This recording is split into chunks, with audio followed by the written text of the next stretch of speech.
This is Where We Live from Connecticut Public Radio. I'm Catherine Shen.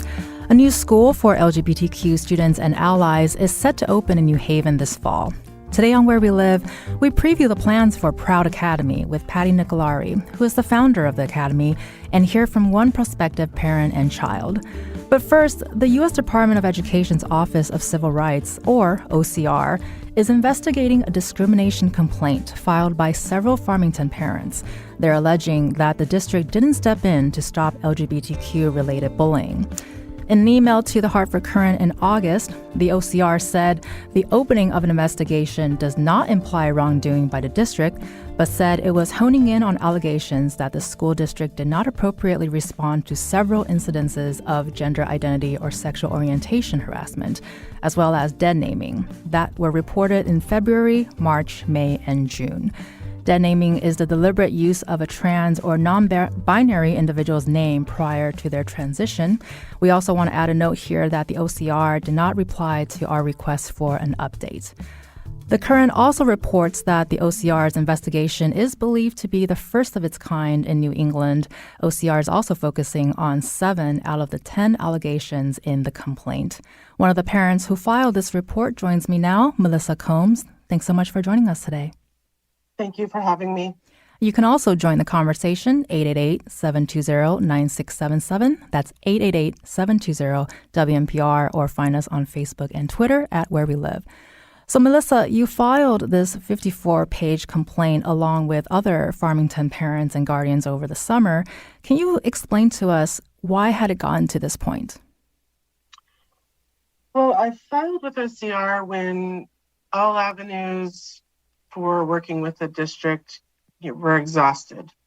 For months, I, alongside some other parents, met with them, tried to work with them on creating a safe, affirming environment for LGBTQ plus students. And at the end of that process, what we were left with was using the 3 minutes available for public comment at Board of Education meetings. And by the board's own public comment policy, none of us would be allowed to step up to the podium to talk about specific incidents or individuals, which is what needed to be addressed. Farmington Public Schools' superintendent's office had sent us a statement confirming that the district is working through the complaint with OCR and can't provide an update given an open investigation. But the statement also cited several district policies and efforts around equity and inclusion. It also notes that the district has a different perspective on the factual allegations, but that they respect the process and will be working with OCR to assist them in their review of these issues. So, Melissa, going back to the initial complaint, what do you hope to come out from this? Well, again, that a safe, affirming environment is created for all students. This is in the complaint, those are in the requested remedies. We ask for things like the students to see themselves in the faculty and staff and curriculum, because that's been shown to create this sort of environment. We ask for a comprehensive trans and non-binary policy. And we ask, for communication, for the district to show support for LGBTQ plus faculty, staff, and students in their communications. And your child, Loki's experience was a major focus in the complaint. How is he doing now? He is tough as nails. I'm in awe of him every day. He still gets up and goes to school every day. And I don't know where he finds that motivation given everything that's swirling around him. Students in Farmington Public Schools know that I filed with the Office of Civil Rights. But he stands tall and goes to school every day. And I understand how fortunate we are that he's willing to do that, because we have so many friends who have had to pull their kids from school because of the because of the harassment. And he not only is standing up and going to school, it sounds like he is also standing up and speaking up during Board of Education meetings. There's one particular incident that he stood up and spoke in December. Can you tell us a little bit more about that? Sure. So in November, the Board of Education had a vote on the calendar for the 23-24 school year. And this came on the heels of a 2-year campaign by South Asian residents in Farmington to add Diwali to the calendar. And what ended up happening, I think, shocked everyone. And it was the Board of Education voted to not only not add Diwali, but to delete the 2 Jewish holidays that have been on the school calendar since 1999. So in December, there was, between November and December, there was this just swirling, just a tornado of activity around what happened with the calendar vote. And so Loki wanted to go to the December board meeting, and I said, okay.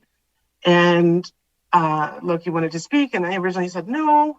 But then when we got to the December board meeting, it became clear that they were going to rescind the calendar vote from November. And so they moved that up on the agenda before public comment, but all of the Board of Education members had statements prepared in which they chastised the community. And many of them talked about feeling personally attacked. One even talked about fearing for her safety. And, Loki's looking at me and saying, this is how I feel in school every day. And so Loki and I put together a quick speech, and then Loki went to the podium and basically told them, this is how I feel in school every day. And now that you've experienced it, will you act? Loki has definitely done something that a lot of kids are doing, and I can't imagine me being a kid doing something like that. So kudos to Loki. And from all of this experience, you yourself has also stood up for these kids, and you're helping out as a consultant for Proud Academy, which is a new private school for LGBTQ youth and allies that's set to open up in New Haven this fall.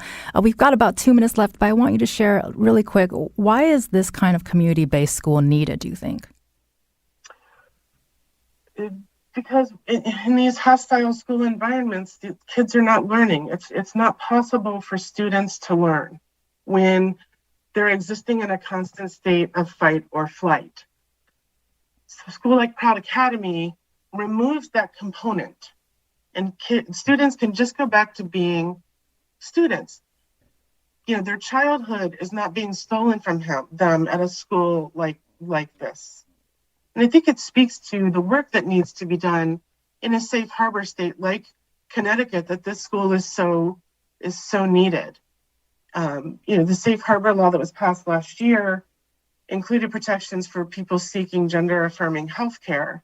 And that's wonderful, obviously. But if people are coming here to get this care, but they can't put their kids in a safe affirming environment, then really, what's the point? So this is something I think the state legislature could be looking at, just like they're looking into some other things related to the safe harbor law.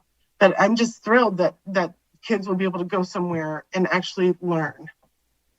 You've been hearing from Melissa Combs. She's one of the parents who filed an LGBTQ discrimination complaint against Farmington Public Schools. Thank you so much for being here, Melissa, and sharing your story, and Loki's as well.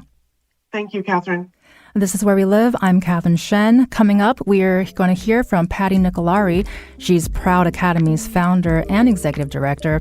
You can also join the conversation. What have your experiences been in Connecticut schools? 888-720-9677. That's 888-720-WNPR. And we're also on Facebook and Twitter at Where We Live.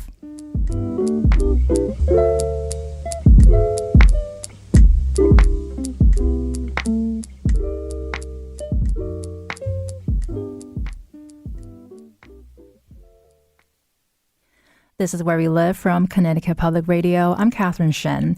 Longtime Connecticut educator Patty Nicolari is planning to launch a school for LGBTQ youth in New Haven called Proud Academy.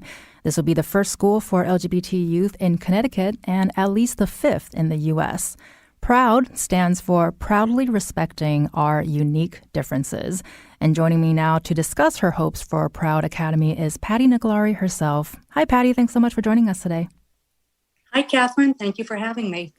You can also join the conversation, 888-720-9677, or find us on Facebook and Twitter at Where We Live. Patty, so you're the founder and the executive director for PROUD Academy. Can you share a little bit about your story as an educator and how that brought you to this plan for the Academy? Yes, absolutely. Being an educator is one thing. Being an educator in the LGBTQ family is another thing. And especially in the 80s and 90s. So I experienced, unfortunately, harassment firsthand. You know, students would suspect I was gay because I wasn't married and fit more of a profile, maybe of an LGBTQ person. So I had, you know, students shouting, "We have a dyke for a teacher," and they scratched Les in my car. And clearly that creates a little anxiety as a teacher. And at one point I was running the talent show at the school. So the entire student population was there along with every staff member. And I said to one of the other LGBTQ educators, "Please listen to make sure nobody shouts Miss Nick is a dyke." So I'm up on stage. Of course, cortisol is being released in your bloodstream, because if somebody says something like that, it totally disarms you when you're in the closet. So after the show, I went up to her and she said, "Nobody said anything, Patty." But this is what it's like, not just for the teachers who are in the closet, but for students who have to navigate this world as well. And so I feel part of my journey, day by day, led me to where I am today. And let me tell you, it's pretty empowering to come out because it allows you to be authentic. And there's nothing like being your authentic self. When I think of the days when I used to put pretend pictures of, you know, me with a guy on my desk and, you know, take this person to the prom, who's really one of my gay best friends, to throw students a curveball. And at one point I was teaching self-esteem. My lessons were to the students: feel good about who you are, embrace your individuality. And I felt like such a fraud because I wasn't doing that. So fast forward to 1997, I decided to let all of that go and take a risk. And I came out alongside Ellen DeGeneres' big coming out. And it was so nice to be well received by the students. I actually had one student say, he was a football player, and he said, "Miss Nick, if anybody gives you a hard time, you're going to have them see me." And then he said, "And my mother's a lesbian and she thinks you're cute. Are you dating anybody?" It was adorable. But that was like, the day was just like that.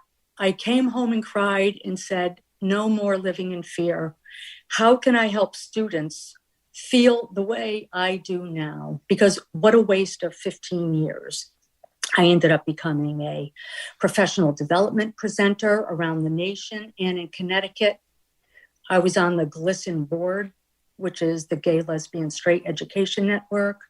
I became a Stonewall speaker. My life totally changed. And so I'm all about empowering youth to not waste any time. And this school will absolutely be life-changing, because to be able to be who you are will save lives. This motivated me to open PROUD Academy, that's for sure. Well, that's quite the way to motivate us on this very cold day. And I think, you know, regardless of your feelings of this, no one wants to live in fear, right? Everyone wants to feel empowered, and especially our youth. And so it looks like things are moving quite quickly. The plan is to open in the fall, and you are accepting an intent to enroll forms through the website, proudacademyct.org. What can you tell us about the students who are interested in this that you're hearing from? You know, what are their needs that you're hearing so far? Well, you know, you wonder, if I build it, will they come? Is there really a need? So we put it out there to test the waters, and overwhelmingly, the answer is yes.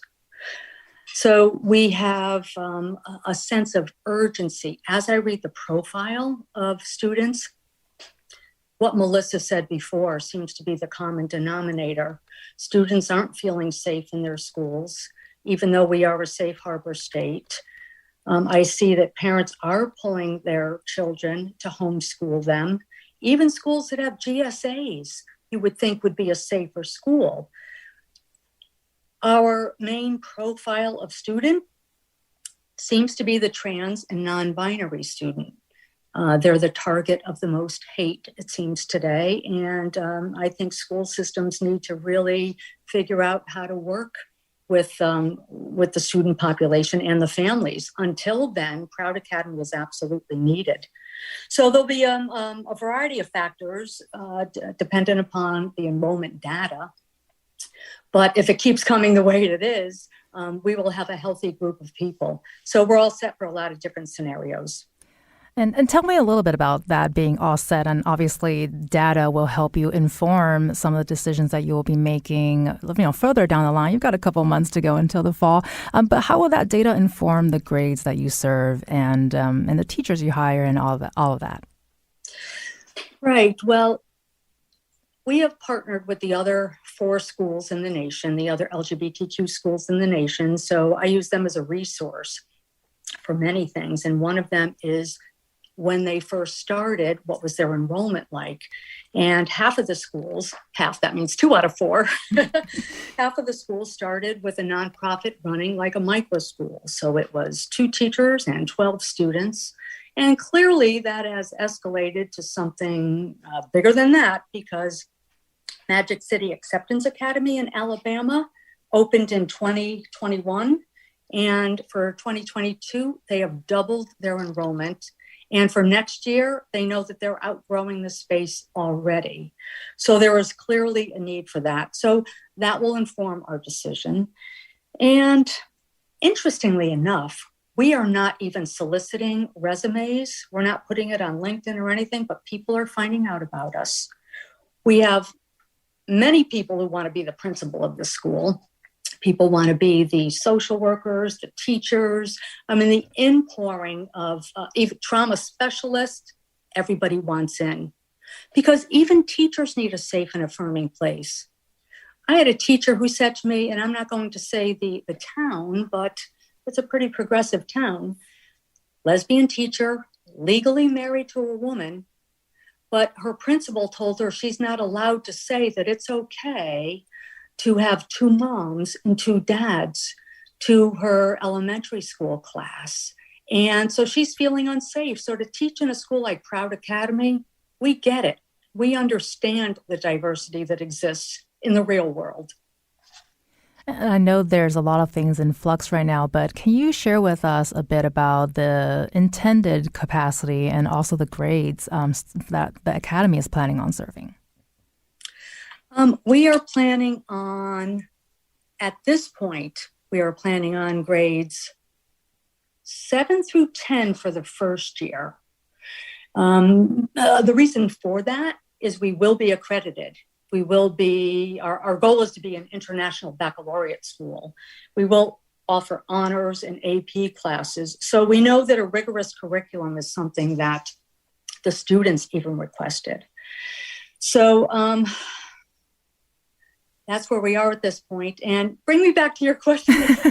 No, I was just curious because I know there's a lot of things in flux right now. You have several months to go, and it sounds like there's a lot of outpouring support and interest. But just curious in terms of, do you have an idea of how many students you can have at this point, or how many teachers you need? And you, you did answer the question about a grade served, so you've got that. Right. Yeah, so the grades, we would then add grade 11 and then grade 12. So once we become an accredited school, because we want students to graduate and go on to college, or at least have that as an option from an accredited high school. So we are preparing for any scenario. If we have to start with a micro school like the other schools in the nation did, we'll start with 2 teachers. I have 2 teachers already for that scenario.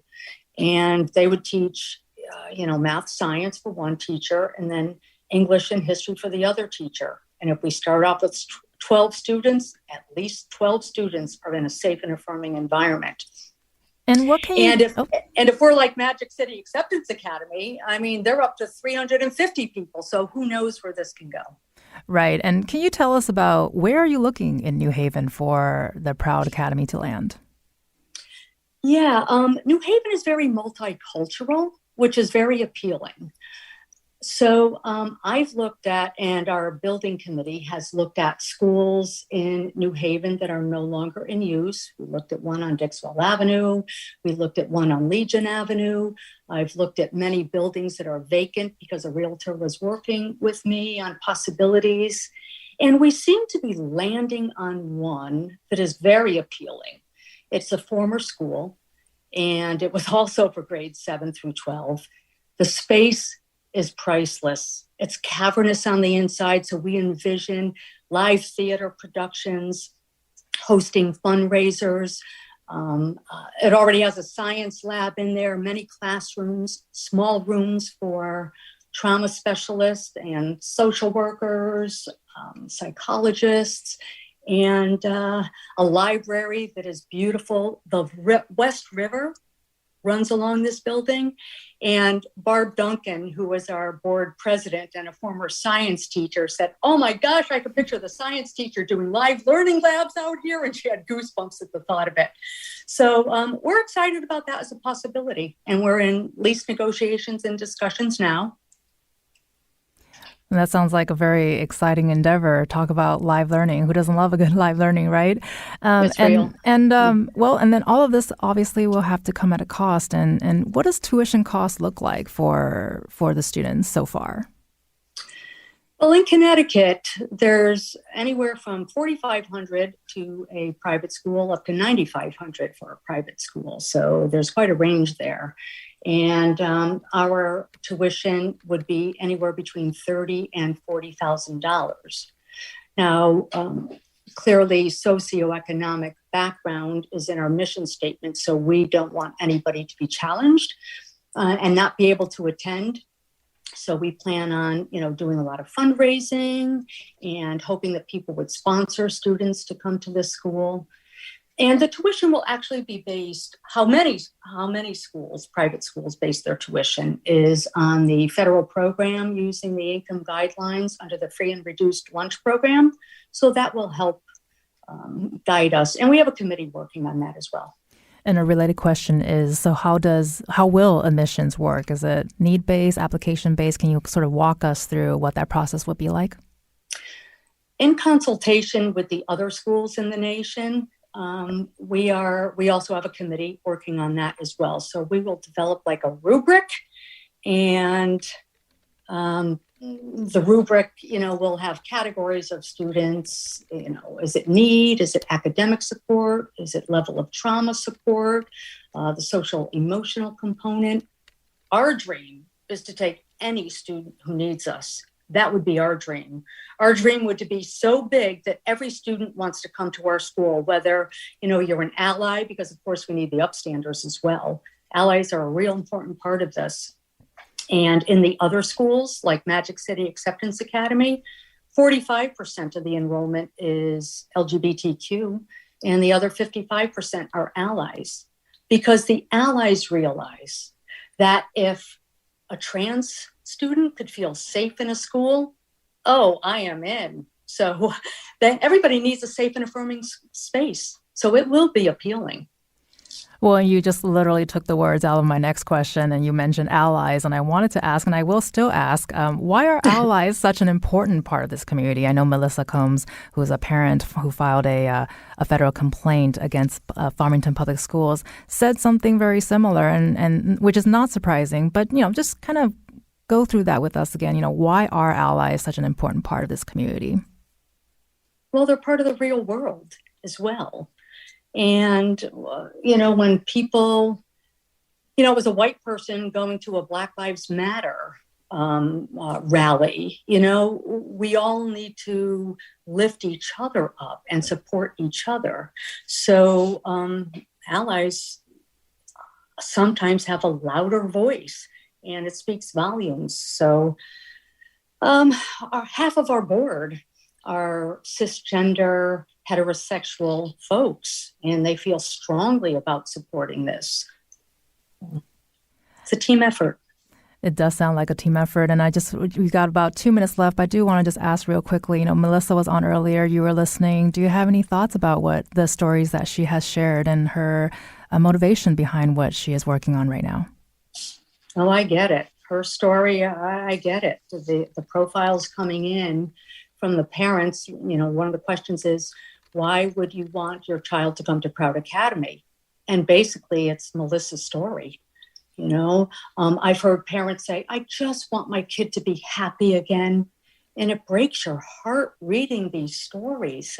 It really is. This will save lives. That sounds dramatic, but it's really not. And we are so much more than a school. We are a movement, and we recognize that. We will not only be the first in Connecticut, we will be the first in New England. Well, you've been listening to Patty Nicolari, who is the founder of Proud Academy, and she will be staying with us. This is Where We Live. I'm Catherine Shen. Coming up next, we'll hear from one family that has expressed interest in applying to Proud Academy. You can also join the conversation, 888-720-9677. That's 888-720-WNPR, or find us on Facebook and Twitter at Where We Live.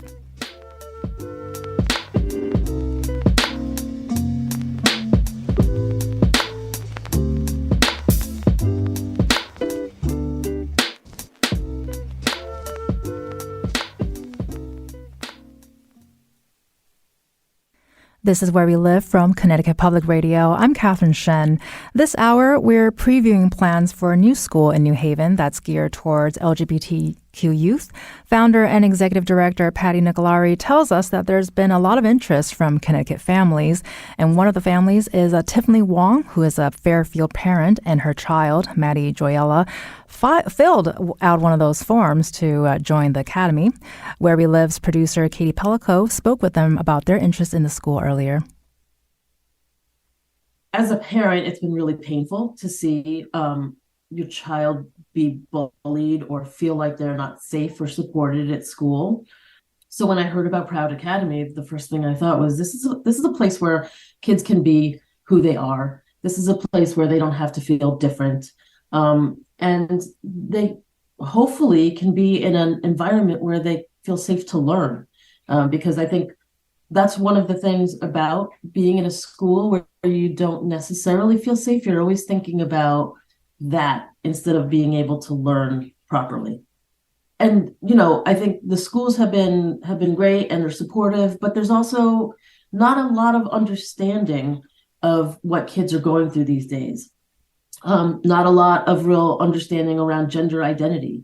I can say just for me as an adult, we grew up sort of knowing one thing, you're gay or you're not gay, right? And now there's a whole spectrum of other types of like gender identity, sexual, like all of that. And I think as much as people try to be open-minded, it's still really hard and it's still really confusing. So being in a place where teachers will understand, kids will understand, the administration will understand, I think would be really beneficial.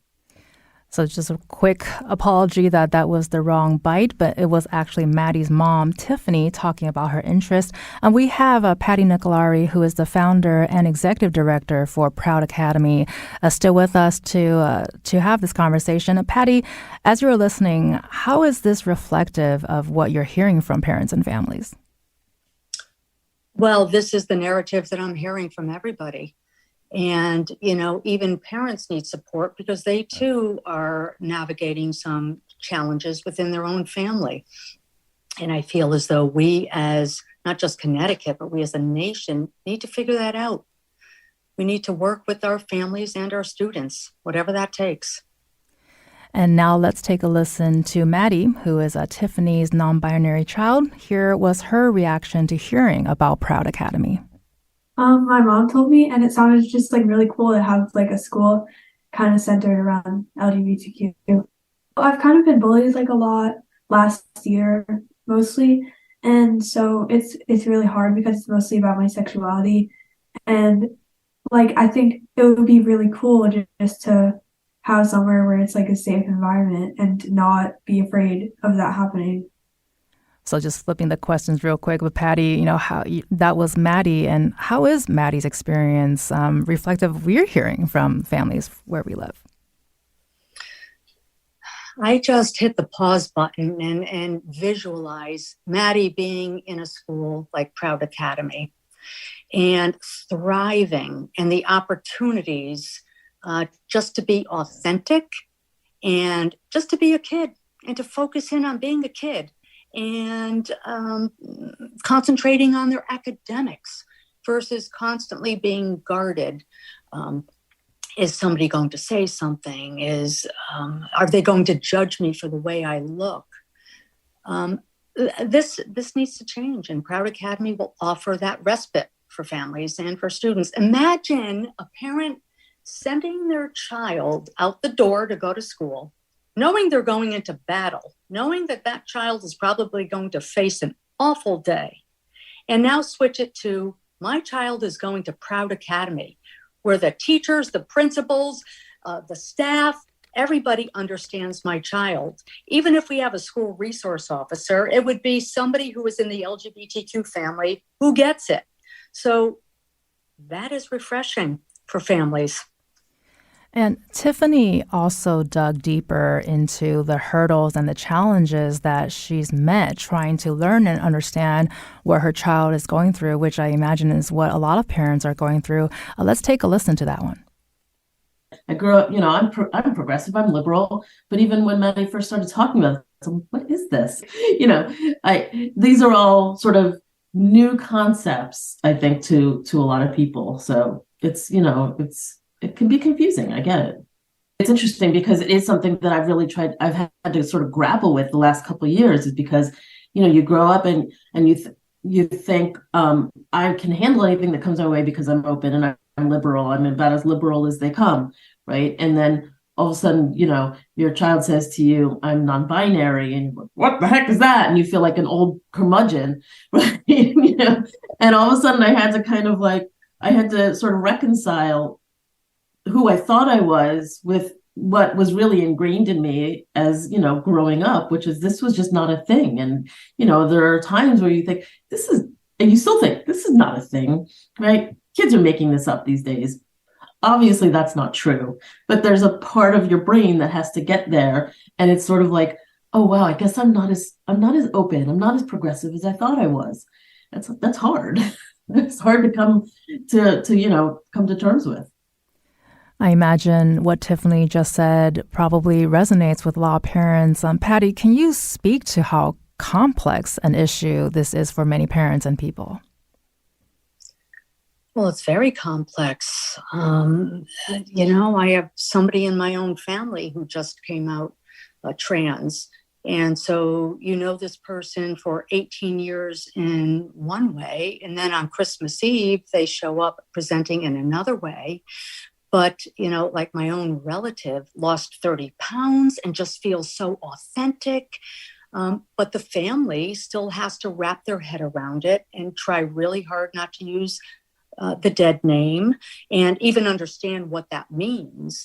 So there's a lot of learning that needs to take place. And I have to say, as a 65-year-old, when my sister read my profile on our website, and it says, Patricia Nicolari, a queer educator, she had a visceral reaction. She starts, tears in her eyes. My sister is not queer. You make them take that down, Patty, because we're from a different generation where that word was just the lowest of low.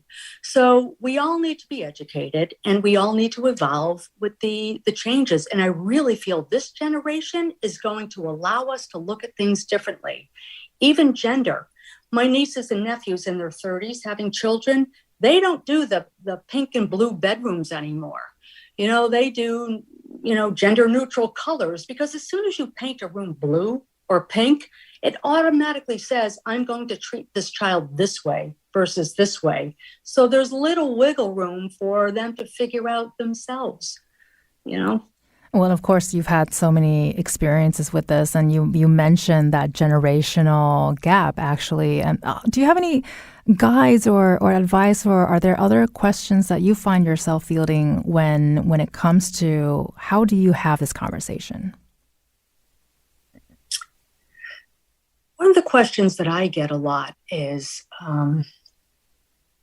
don't you think, and Tiffany addressed this before, Don't you think that there's just so many trans people coming out and non-binary people coming out that it's a trend and it's cool to be ambiguous? No, not at all. It's not cool to be ambiguous and be harassed. But I think what social media does is it allows somebody to say, oh my gosh, I feel that way too. Versus me growing up, the only role model I had was Billy Crystal on Soap, who was a straight man playing a gay person. And he was harassed so much just for playing a gay person on TV that it doesn't feel safe to come out. So representation matters. And the more confident people feel coming out, the more of us will be out and confident. And the world will say, oh my gosh, there are so many more people than I realized. That's where we need to be. And ironically, as I'm sitting here speaking, we just got 2 more student enrollment forms. I'm so excited. Well, hey, you're welcome for that. I wanted, because we've heard from Maddie earlier, who mentioned that she was bullied because of her gender identity, and we've also heard from Melissa talking about kids needing a safe space for this. What are your thoughts about security and safety, and what Proud Academy can do for that? Well, we know that, there's physical safety, and that will be taken very seriously. And then there's emotional safety as well, which is already providing the support systems in place, and having a therapeutic component is critical. But I have, a few people in mind have been emailing. Actually, 3 people have emailed me that they want to do security and be considered for security at our school because they understand the population. And, there's some negativity with typical school resource officers because of the school to prison pipeline data. So we're cognizant of that. But to have somebody in the LGBTQ family be a physical presence in the building is the panacea. I just want to really quickly do a correction. I want to clarify that Maddie is non-binary and uses they, them pronouns. So apologies to Maddie for that earlier. And I know, Patty, you mentioned this before. We've got about 2 minutes left, but I wanted to ask real quick. You've mentioned your work with the other schools for LGBTQ youth in the U.S. How did you find each other? And just really quick, how has that been like? Well, the Harvey Milk School in Manhattan has been around since 1985, and they were first run by the Hedrick Martin Institute. So they started off with 2 teachers and 12 students and morphed into grades 10 through 12. And for the first time this year, they added grade 9. So I went down to visit Daphne Perini and Mark, the principal and assistant principal, and ask them questions and network. And when I was down there, Daphne said to me, Patty, did you hear about the new school that just popped up in Alabama called Magic City Acceptance Academy? And we both hadn't. And it prompted me to say, we need a partnership to know who is out there.